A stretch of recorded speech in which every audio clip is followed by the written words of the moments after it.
स्वागत है एक और नई वीडियो में। बच्चों, जैसे कि आप जानते हैं कि आपको जो वार्षिक मूल्यांकन वर्कशीट जारी कर दी गई है 2021-22 के लिए, तो इस वीडियो में कक्षा 8 का संस्कृत विषय का प्रोजेक्ट कार्य का आपको सॉल्यूशन बताने वाले हैं। इससे पहले हमने और सभी सब्जेक्ट की वीडियो डाल दी हैं। अगर आपने नहीं देखी है तो आपको क्या करना है, लिंक आपको इस वीडियो के डिस्क्रिप्शन बॉक्स में मिल जाएंगी। बच्चों, अगर आप ये वीडियो देख लेते हैं तो आपको 40 में से 40 अंक लाने से कोई नहीं रोक सकता, ये गारंटी है। बस इसी तरीके से आप देखिए, बिल्कुल आपको अच्छी तरीके से बताया गया है कि आपको किस तरीके से लिखना है, पूरा क्वेश्चन पेपर बताया जाएगा। और ये आपको क्या जो प्रोजेक्ट कार्ड दिए गए हैं तो उनके लिए आपके अपने माता पिता, भाई बहन, चाचा और संबंधी दोस्तों की भी सहायता ले सकते हैं। इसलिए हम आपको इसका सॉल्यूशन भी प्रोवाइड करा देंगे। ठीक है, इसी वीडियो में कराएंगे, तो वीडियो को पूरा देखना, ध्यान से देखना। ये कक्षा 8 संस्कृत के विषय का आपको प्रोजेक्ट कार्य बताया जा रहा है, जो आपकी वार्षिक मूल्यांकन वर्कशीट है। तो यहाँ पर आप सबसे पहले तो आपको रोल नंबर यानी अनुक्रमांक लिखना होगा, अंकों में, शब्दों में। फिर आप जिस भी शाला में पढ़ते हैं उस शाला का नाम आपको यहाँ पर लिख देना है। ठीक है, तो आप अपने स्कूल का नाम लिख देंगे, शाला यानी स्कूल। तो आप जिस भी स्कूल में पढ़ते हैं तो वहाँ पर लिख दीजिए, और उसका जो डाइस कोड होता है उसको भी आपको यहाँ पर लिख देना है। ठीक है, ये सभी कार्य आपको ही करना है। इसमें स्वयं लिखा है कि उपरोक्त की पूर्ति परीक्षार्थी स्वयं करे। यहाँ पर एग्जाम्पल के तौर पर दिया है कि किसी का अनुक्रमांक ये है तो आपको अंकों में इस तरीके से लिखना है और शब्दों में इस तरीके से लिखना है। तो चलिए हम आपको सॉल्यूशन प्रोवाइड कराते हैं।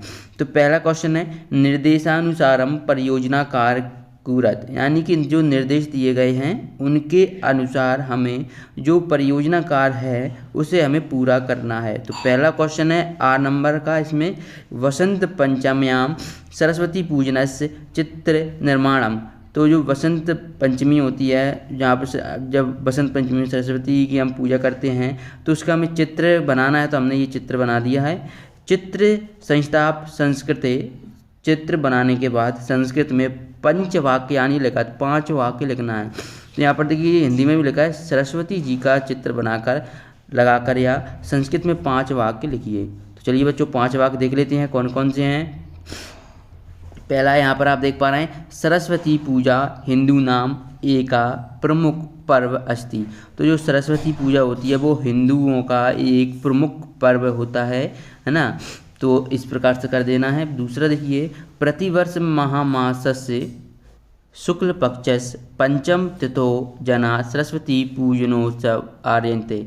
तो जो प्रतिवर्ष यानी कि प्रत्येक साल माघ महीने के शुक्ल पक्ष को और 5वीं तिथि को हम क्या सरस्वती पूजन मनाते हैं। अगला देखिए, अगला क्या है, माँ सरस्वती ज्ञानस्य देवी अस्ति। जो माँ सरस्वती हैं वो ज्ञानों की देवी हैं, ज्ञान की देवी हैं। ठीक है, अगला देखिए, माँ सरस्वती हंसवाहिनी बीड़ावादिनी शारदे चा अनेकानि नामनानि अस्ति।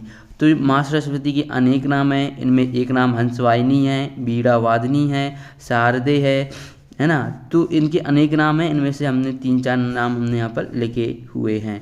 इसके बाद 5वां पॉइंट देखिए, सरस्वती पूजा वसंत पंचमी रूपेण। तो जो सरस्वती पूजा होती है वो वसंत पंचमी के रूप में होती है।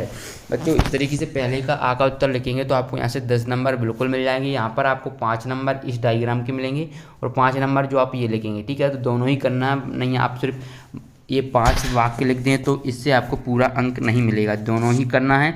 चलिए अब हम अगले प्रश्न की ओर बढ़ते हैं बच्चों। अगला प्रश्न है इसी का 12 नंबर का है। तो इसमें क्या हमें आप देख पा रहे हैं, तो इसमें क्या हमें वसंत के जो प्राकृतिक सौंदर्य का निर्माण करना है। अभी ऊपर क्या था, वसंत पंचमी था, आप यहाँ पर देख पा रहे हैं ग्रीनरी, यानी बसंत ऋतु आता है तो क्या हरियाली छा जाती है। वही यहाँ पर बताया गया है कि इसका हमें प्रकृति के सौंदर्य करना है। जब वसंत ऋतु आती है तो प्रकृति में कौन कौन से परिवर्तन दिखाई देते हैं।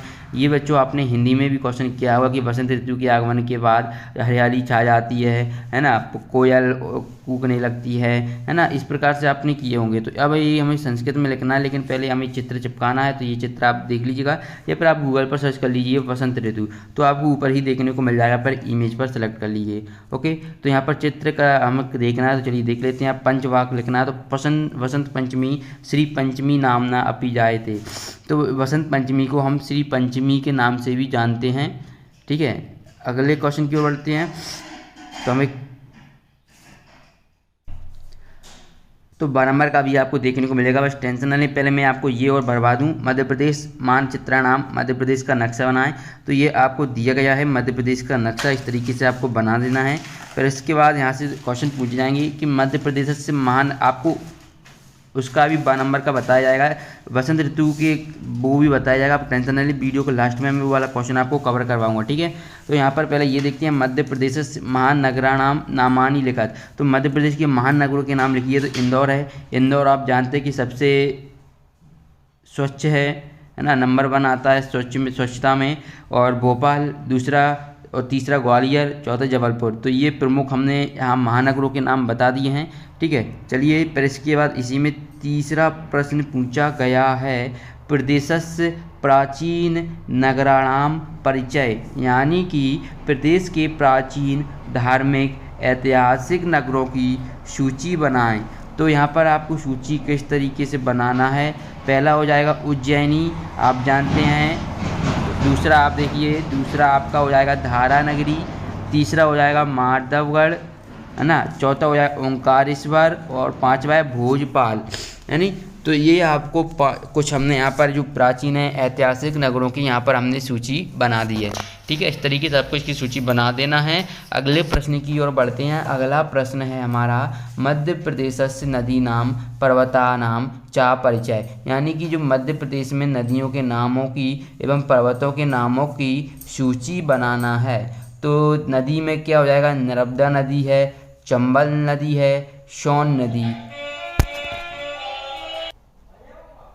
तो यहाँ पर आपको ताप्ती नदी, तो ये जो नदियाँ हैं वो यहाँ पर आपको बता दी गई हैं, ठीक है। इसके बाद पर्वत, तो पर्वत में पहला आपको लिख लेना है विंध्याचल पर्वत ना, दूसरा सतपुड़ा पर्वत, तीसरा मैकाल पर्वत, और चौथा अरावली पर्वत, ठीक है। अब क्या इसमें आपको नदियों के नामों की एवं यहाँ पर देखिए, यहाँ पर तो क्लियरली पूछा गया कि मध्य प्रदेश की, लेकिन यहाँ हिंदी में कुछ नहीं दिया गया। अगर ये करेगा तो फिर आपको मैकाल पर्वत और ये नहीं लिखना है, ये दोनों ही लिखना है, क्योंकि यही 2 MP में आती हैं, ठीक है। चलिए इस तरीके से आप अगला प्रश्न की ओर बढ़ते हैं। अगला प्रश्न क्या है, प्रश्न 5 दिया गया है कि प्रदेशस्य महापुरुषाणाम वीरांगनानाम चा सूची निर्माण कुरत, यानी कि प्रदेश के महापुरुषों एवं वीरांगनाओं की सूची बनाना है। पहला है महापुरुषाणाम, तो इसमें क्या आज़ाद चंद्रशेखर आ जाएंगे और कालिदास से, है ना, आज़ाद चंद्रशेखर और कालिदास। दूसरा देखिए वीरांगना नाम में देवी अहिल्याबाई, वीरांगना अवंतीबाई और रानी दुर्गावती, ये आपको यहाँ पर कर देना है, ठीक है। इस तरीके से आपको ये क्वेश्चन 5वां कंप्लीट हो जाएगा बच्चों। चलिए अब इसका भी मैं आपको आंसर बता देता हूँ, जो आपका क्या था, वसंत पंचमी, ठीक है। तो वसंत पंचमी, तो बच्चों जो क्वेश्चन रह गया था अभी देखिए, वसंत पंचमी श्री पंचमी नामना अपि जायते, यानी कि वसंत पंचमी को हम श्री पंचमी के नाम से भी जानते हैं। दूसरा है इसी का पॉइंट, वसंत पंचमी समय प्रकृति सौंदर्य चरमोत्कर्ष प्राप्त होती। तो वसंत पंचमी के समय हमें जो प्रकृति के सौंदर्य का हमें चरमोत्कर्ष प्राप्त होता है, यानी कि प्रकृति के सौंदर्य की हमें क्या आनंद प्राप्त होता है। इसके बाद सर्वत्र रमणीयताया दर्शनम भवति। तो अगले देखते हैं, अगला पॉइंट है 4th नंबर का, वृक्षेषु नूतन किशलयाराग राजते।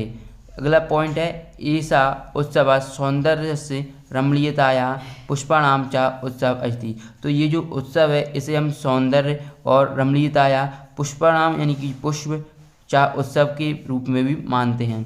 इस तरीके से आपका ये प्रश्न होता है और ये पूरा का पूरा कंप्लीट हो जाता है आपका संस्कृत का जो प्रोजेक्ट कार्य है। अगर ऐसी वीडियो आपको और चाहिए तो आप वीडियो को लाइक कर दीजिए, चैनल को सब्सक्राइब कर लीजिए, और अभी तक आपने अपने दोस्तों के साथ इस वीडियो को शेयर नहीं किया तो जल्दी से शेयर कर दीजिए। और अगर आपने और भी वीडियो नहीं देखी हैं तो लिंक डिस्क्रिप्शन बॉक्स में है, जाइए चेक कर लीजिए। मिलते हैं नेक्स्ट वीडियो में, धन्यवाद।